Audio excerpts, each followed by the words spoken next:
Hello guys, welcome back in ASC classes for chemistry. आज थोड़ा सा रेनिंग सीजन में कुछ गैप के वजह से वीडियो थोड़ा सा लेट से आ रहा है, लेकिन आज हम लोग उस सीरीज को केमिस्ट्री में कंटिन्यू रखते हुए जो आपका फिफ्थ लेसन पढ़ रहे थे सरफेस केमिस्ट्री, तो इसके प्रीवियस वीडियो में हम लोगों ने देखा था एडजॉर्प्शन के बारे में, उसके इंट्रोडक्शन को देखा था, उसके मैकेनिज्म को कुछ समझे थे, फिर उसके टाइप्स को समझे थे। तो आज उसी टॉपिक से आगे बढ़ते हुए हम लोग देखेंगे, सबसे पहले बात करेंगे कि factors affecting adsorption of gases on solids. यानी सॉलिड आप कोई ले रहे हैं एडजॉर्बेंट के रूप में, और एब्जॉर्बेट जो है वो आपकी कोई गैस है, तो उस कंडीशन में उसका एडजॉर्प्शन किन किन बातों पर डिपेंड करता है, थोड़ा सा हम लोग उसको पॉइंट वाइज देख लेंगे और उसके बाद फिर आगे के टॉपिक की बात करेंगे। तो सबसे पहले ये जो एडजॉर्प्शन है, और इसमें आपने कोई एडजॉर्बेंट लिया है, तो ये एडजॉर्प्शन का प्रोसेस नेचर ऑफ एडजॉर्बेंट पर डिपेंड करेगा।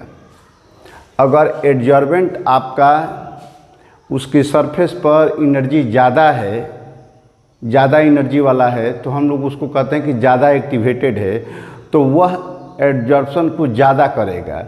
और जिसके सरफेस की एनर्जी रिस्पेक्टिवली कम होगी, सरफेस पार्टिकल्स या सरफेस मॉलिक्यूल्स की एनर्जी कम होगी, तो वो कम करेगा।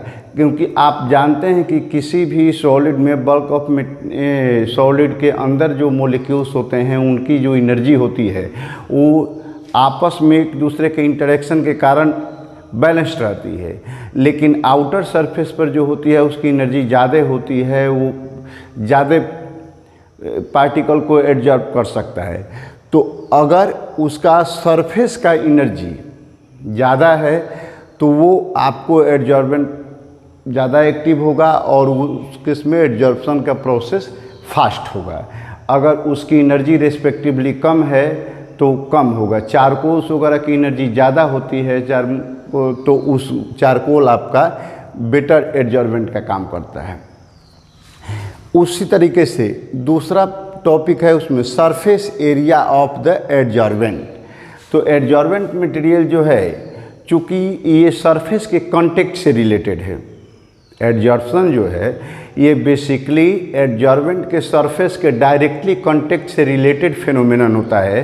तो इसलिए जितना ही maximum surface of adsorbent contact में आएगा एडजॉर्बेंट के, एडजॉर्प्शन उतना ही फास्ट होगा।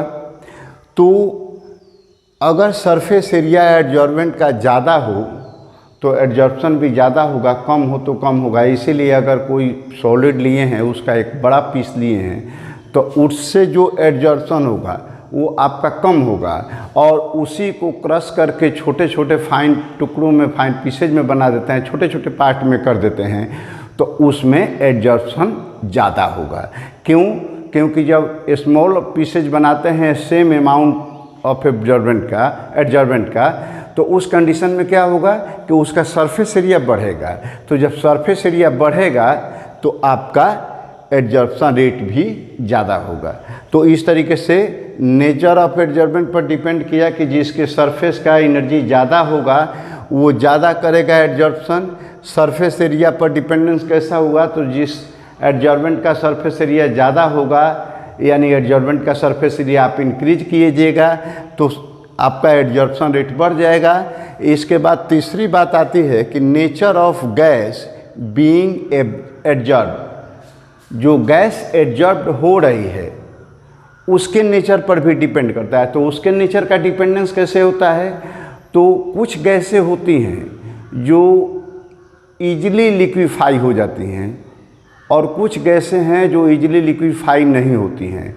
तो जो गैसें जितनी ही जल्दी, जितनी ही ईजिली लिक्विफाई हो जाती हैं, उनका एडजॉर्प्शन भी उतना ही अधिक होता है।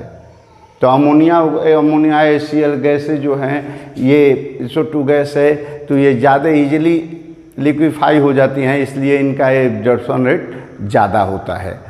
तो ये गैस के नेचर से रिलेटेड आपको याद रखना है कि ईजिली लिक्विफेबल गैस जो होती है उनका एडजॉर्प्शन फास्ट होता है as compare to slow liquefiable और नॉन लिक्विफेबल गैसेज।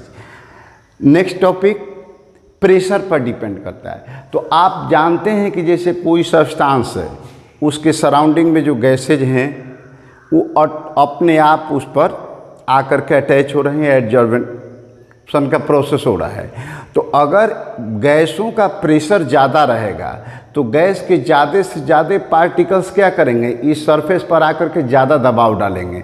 तो ज़्यादा दबाव डालेंगे तो इसका मतलब क्या होगा कि एडजॉर्बेंट के सरफेस को काम करने में हेल्प मिलेगा, यानी एब्सॉर्प्शन का प्रोसेस ज़्यादा होगा।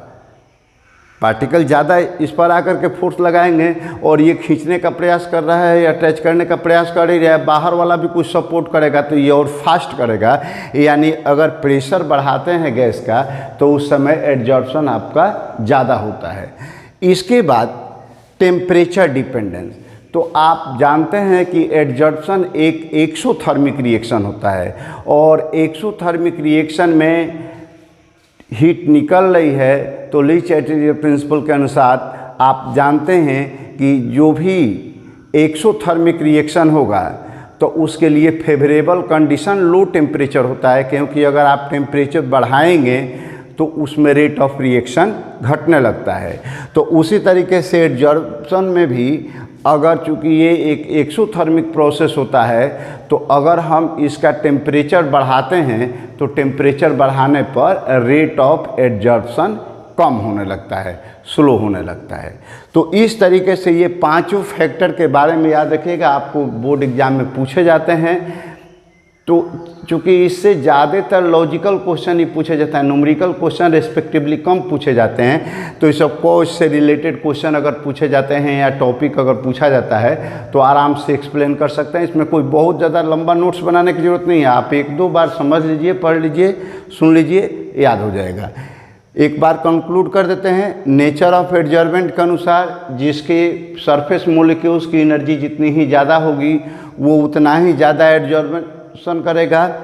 सरफेस एरिया ज़्यादा होने पर एडजॉर्प्शन ज़्यादा होता है। नेचर ऑफ गैसेज तो इजीली लिक्विफेबल गैसेज जो होती हैं उनका एडजॉर्प्शन फास्ट होता है। प्रेशर के अनुसार चलते हैं तो प्रेशर इंक्रीज करने पर आपका एडजॉर्प्शन रेट बढ़ता है और टेम्परेचर के साथ टेम्परेचर बढ़ाने पर एडजॉर्प्शन रेट घटता है। और ऐसा क्यों होता है?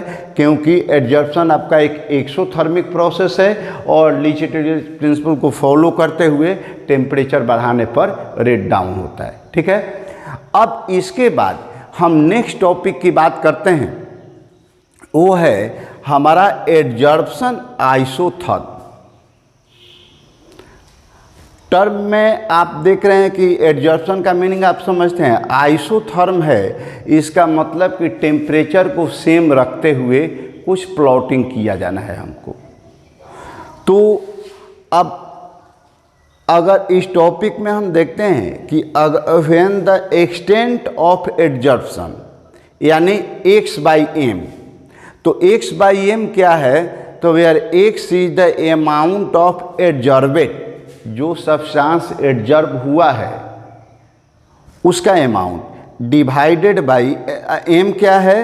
तो m is the mass of adsorbent, यानी हमने एडजॉर्बेंट कितना लिया और उस पर कितना एडजॉर्बेट हुआ तो उसका रेट हम निकाल लेंगे कि पर यूनिट मास ऑफ एडजॉर्बेंट के लिए जितना हमारा उस पर एडजॉर्ब हो रहा है सब्सटेंस, एडजॉर्बेट जितना अमाउंट में है तो उसके भी, और फिक्स आइसोथर्म है यानी टेम्परेचर को फिक्स रखते हुए अगर प्रेशर के बीच, चूँकि आप यहाँ पर दो चीज़ देख रहे हैं कि नेचर सरफेस और ये नेचर ऑफ गैस की बात छोड़ दे तो प्रेशर पर और टेम्परेचर पर जब देख रहे हैं तो प्रेशर को बढ़ाने से बढ़ रहा है और टेम्परेचर को बढ़ाने से घट रहा है। तो कोई एक, दोनों में एक दूसरे का उल्टा है, तो हम बारी बारी से प्लॉटिंग करते हैं या एक प्लॉट खींचते हैं। तो जब हम आइसोथर्म यानी टेम्परेचर को फिक्स रखते हुए ग्राफ खींचते हैं पर यूनिट मास ऑफ एडजॉर्बेंट के लिए, एडजॉर्बेंट के वैल्यू और उसके कॉरेस्पॉन्डिंग प्रेशर के अनुसार, तो हम देखते हैं कि कुछ इस नेचर का ग्राफ मिलता है। ये आपका प्रेशर हो गया एक्स एक्सिस पर, वाई एक्सिस पर x by m. X by m का मतलब क्या हुआ कि मास ऑफ चाहे amount of adsorbent per unit mass of adsorbent. ऊपर में एडजॉर्बेंट होगा और नीचे एडजॉर्बेंट होगा, दोनों का मास का रेशियो जो होता है एक्स बाई एम हो गया। और पी के रूप में खींच रहे हैं तो जैसे आप ग्राफ में देख रहे हैं कि 273 केल्विन पर कुछ इस तरह का ग्राफ मिलेगा। शुरू में थोड़ा बढ़ेगा, बाद में धीरे धीरे एक्स बाई एम का रेट लगभग कांस्टेंट की तरह हो जाएगा। फिर अगर और कम टेम्परेचर पर ग्राफ खींचते हैं तो इससे थोड़ा सा ऊपर होता है, और टेम्परेचर कम करते जाते हैं तो ये ग्राफ ऊपर होता है। तो इस ग्राफ से हम दो बात देखते हैं।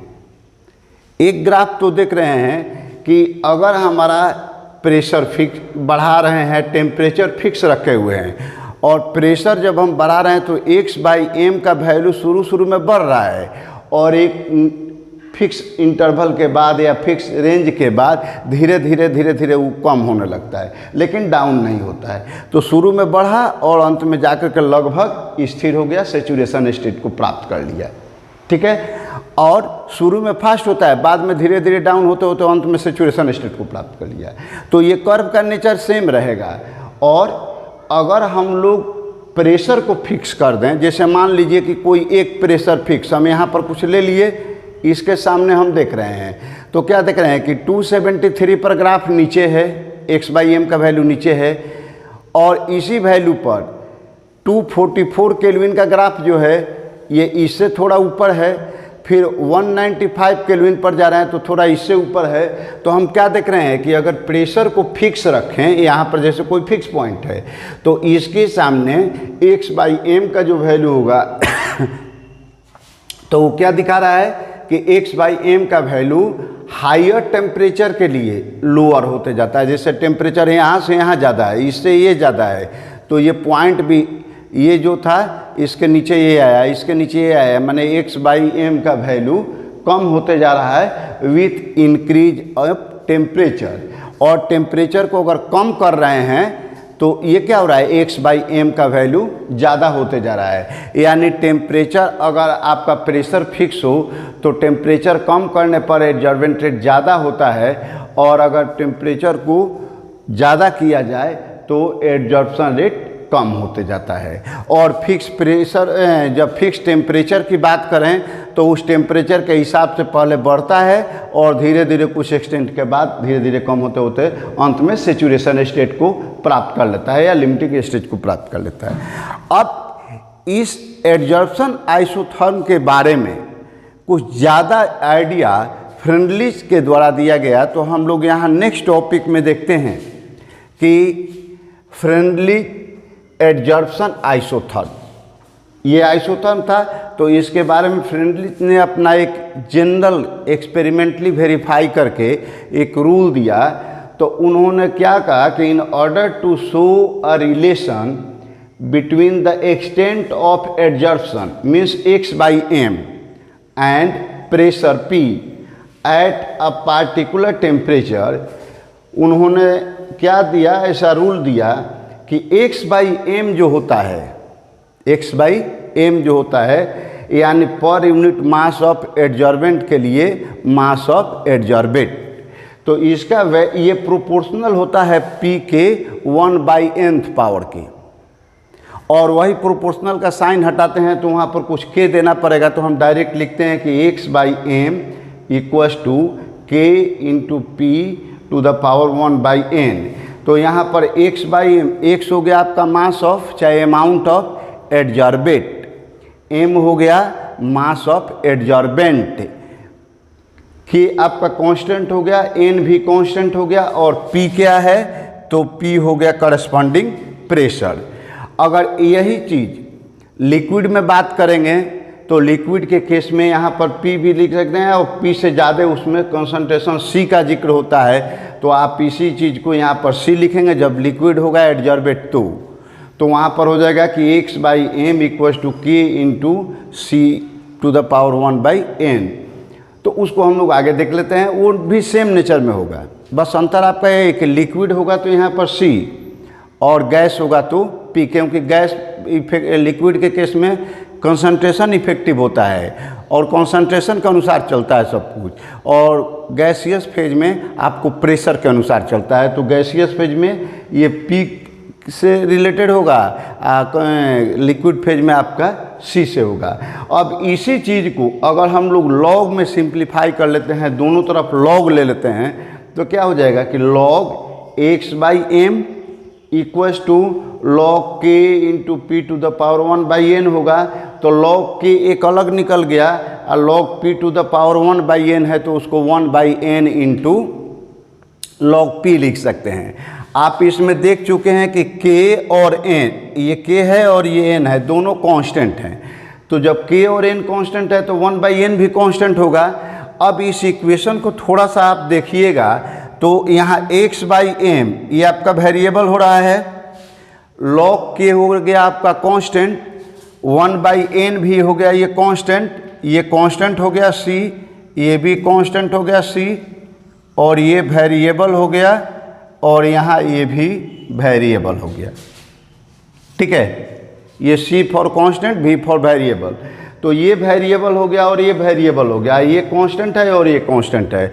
अगर इसको आप कंपेयर करेंगे इक्वेशन के अनुसार, तो अगर एक वेरिएबल ये है और एक वेरिएबल ये है, ये भी कांस्टेंट है, ये भी कांस्टेंट है, तो बेसिकली इस इक्वेशन का फॉर्म हो जाता है y equals to m x plus c. आप इसको इधर ले लेंगे तो m क्या हो जाएगा, 1/n हो जाएगा, और c का वैल्यू क्या हो जाएगा, तो log k हो जाएगा। और आप जानते हैं कि स्ट्रेट लाइन के इक्वेशन में y equals to m x plus c लिखते हैं, तो m यहाँ पर होता है slope of the line and c होता है y इंटरसेप्ट। तो इसका अगर हम लोग ग्राफ खींचेंगे तो कहीं ना कहीं ग्राफ स्ट्रेट लाइन में आएगा। अच्छा, वो स्ट्रेट लाइन कैसा होगा, तो log k का वैल्यू तो 0 से कुछ ऊपर गया, कुछ वैल्यू मिलेगा, कांस्टेंट वैल्यू आपका log k हो गया, ये y इंटरसेप्ट हो गया। ठीक है, और ये log p इधर बढ़ाते जा रहे हैं, log x/m इसका वैल्यू इस पर रखते जा रहे हैं, तो ये जो भी वैल्यू मिलेगा, ये वैल्यू एक्सपेरिमेंटली ऑब्टेंड किया गया तो स्ट्रेट लाइन मिला, ये इधर डॉटेड लाइन से आप मिला सकते हैं। तो इस लाइन का जो भी जहाँ से जहाँ तक एक्सपेरिमेंटली वैल्यू वेरीफाई किया गया उसका स्लोप देखा गया, तो स्लोप अगर इसका वैल्यू यहाँ से b हो, इसका वैल्यू a हो, तो स्लोप इसका कितना हो जाएगा, b/a हो जाएगा। और ये स्लोप इस इक्वेशन के अनुसार किसके बराबर होता है, तो 1/n के बराबर होगा, क्योंकि m के जगह पर 1/n है, तो स्लोप हो जाता है आपका 1/n। और ये हो जाता है y intercept log k equals to constant, ये आपका log x/m था, log p था, तो ये भी वेरिएबल था, ये भी वेरिएबल था, तो ये x की जगह पर हो गया, ये y की जगह पर हो गया। तो आपका स्ट्रेट लाइन, इसका ग्राफ जो होता है एक स्ट्रेट लाइन के रूप में मिलता है।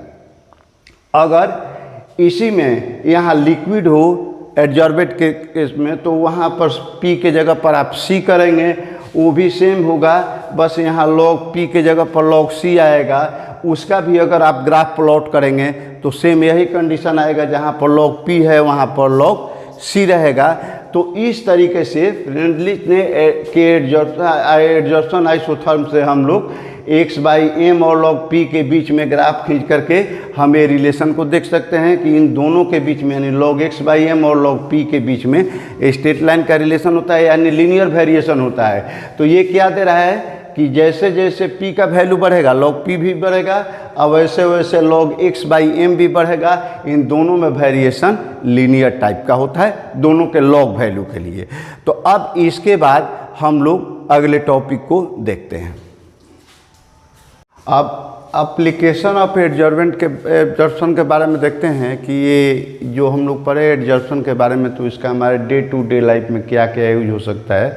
तो बहुत सारे यूज हैं इसमें, जैसे कुछ 1 बाय 1 आपको टॉपिक याद रखना है मेनली, चूँकि एग्ज़ाम में ज़्यादातर पूछ जाता है कि राइट 2, 3 और 4 एप्लीकेशंस ऑफ एडजॉर्प्शन, तो आप इसमें से लिस्ट कर सकते हैं। कभी कभी एक आध गो रीजनिंग भी पूछा जा सकता है कि ऐसा क्यों होता है, तो हम लोग थोड़ा सा स्लाइड मोड में इसको देख लेते हैं। ये प्रोडक्शन ऑफ हाई वैक्यूम, जैसे जनरली आप जानते हैं कि कहीं भी किसी स्पेस में वैक्यूम करने के लिए अगर हम लोग वैक्यूम पंप का यूज करते हैं, तो वैक्यूम पंप निकाल देता है एयर, लेकिन मैक्सिमम पार्ट ऑफ एयर तो निकल जाता है, लेकिन फिर भी कुछ अमाउंट ऑफ एयर उस स्पेस के अंदर रह जाता है। तो उसको और ज़्यादा हाई एक्सटेंट तक आपको वैक्यूम क्रिएट करना है तो वहाँ पर आप इसका यूज कर सकते हैं। वहाँ पर चारकोल अगर दिया जाता है तो चारकोल गैस को एब्जॉर्ब करता है बेटर तरीके से। तो इस तरीके से वहाँ पर चारकोल को दे करके आप उसमें जो भी बची हुई रिमेनिंग गैसेज हैं आप उनको आसानी से निकाल सकते हैं। तो एडजॉर्प्शन के प्रोसेस से आप हाई वैक्यूम क्रिएट कर सकते हैं आफ्टर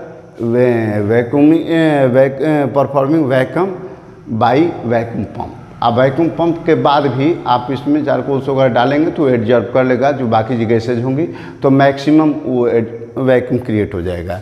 इसके बाद कोल माइंस वगैरह में गैस मास्क में चूँकि इसमें कुछ ऐसे पार्टिकल्स मिला दिए जैसे फाइन चार्ज कोल पार्टिकल्स का मिला करके मास्क बनाया जाता है अगर, तो उसमें उस मास्क की विशेषता होती है कि उसमें जो कोल माइंस में काम करने वाले लोग होते हैं तो वहाँ पर कभी कभी जहरीली गैसेज मिलती हैं तो उन पॉइजनस गैसेज को ये एब्जॉर्ब कर लेता है। तो इस तरीके से वो प्रोटेक्टेड रहते हैं वहाँ पर काम करने वाले वर्कर्स।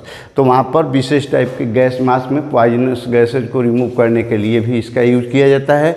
इसके बाद ह्यूमिडिटी को कंट्रोल करने के लिए यूज किया जाता है, जैसे सिलिका जेल है, और तो ये वाटर को अच्छे से एडजस्ट कर लेता है। तो सिलिका है और ये सिलिका जेल है तो उस कंडीशन में आपको या जो भी वाटर एब्जॉर्बेंट करने वाले होते हैं, वाटर एब्जॉर्ब करने वाले जो होते हैं उनके द्वारा आप आसानी से ह्यूमिडिटी को कंट्रोल कर सकते हैं। एनिमल चारकोल भी इसमें दिया जा सकता है।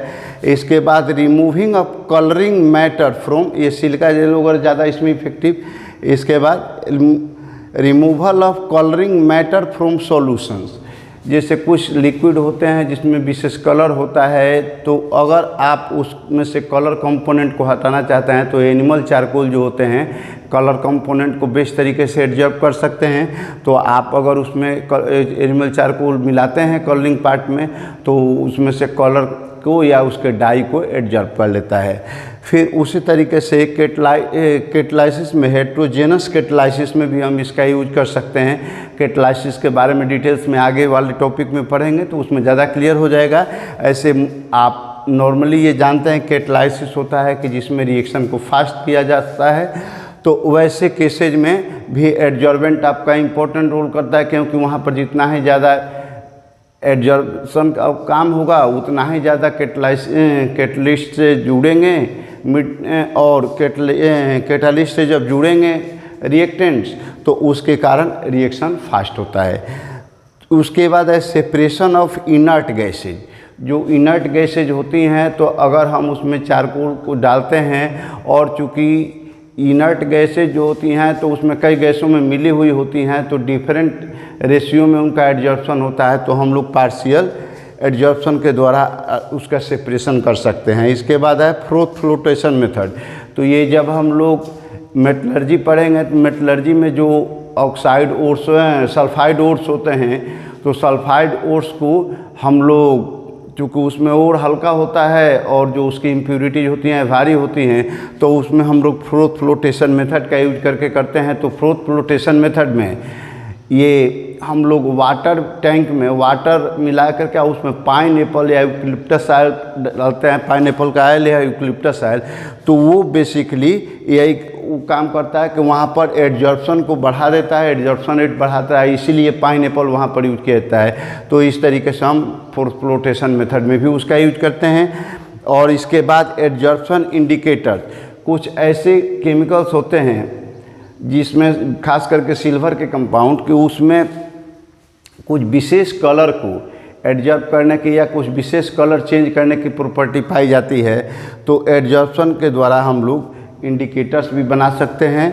और इसके बाद है क्रोमेटोग्राफिक एनालिसिस में, ये क्रोमेटोग्राफी में आप कलर को सेपरेट करते हैं, तो कलर सेपरेशन में भी हम लोग ये एडजॉर्प्शन का यूज करते हैं, क्योंकि डिफरेंट जो केमिकल्स मिले होते हैं तो उनका अलग अलग एडजॉर्प्शन रेट होता है और फ्रैक्शनली उसके एडजॉर्प्शन को स्टडी करके हम लोग क्रोमेटोग्राफिक एनालिसिस भी कर सकते हैं।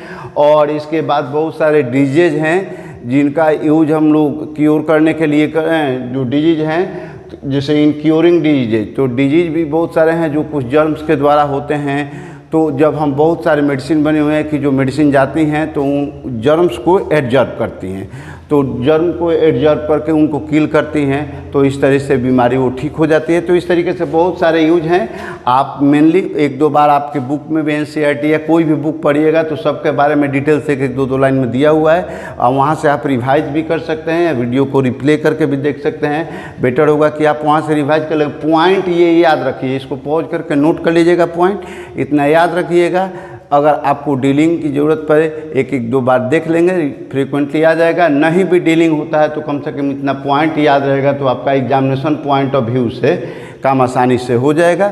तो आज हम लोग एडजॉर्प्शन के बारे में ये पूरे डिटेल्स को देखें। इसके बाद आप वीडियो को रिप्ले करके देख करके अच्छे से समझ करके और इससे रिलेटेड जो प्रॉब्लम्स हैं वो प्रॉब्लम्स आप सॉल्व कर सकते हैं आसानी से, उसको समझ सकते हैं। नेक्स्ट वीडियो में हम लोग कैटालिस्ट के एक्शन यानी कैटालाइसिस के साथ मिलते हैं। तब तक आप वीडियो को देखते रहिए, चैनल से जुड़े रहिए।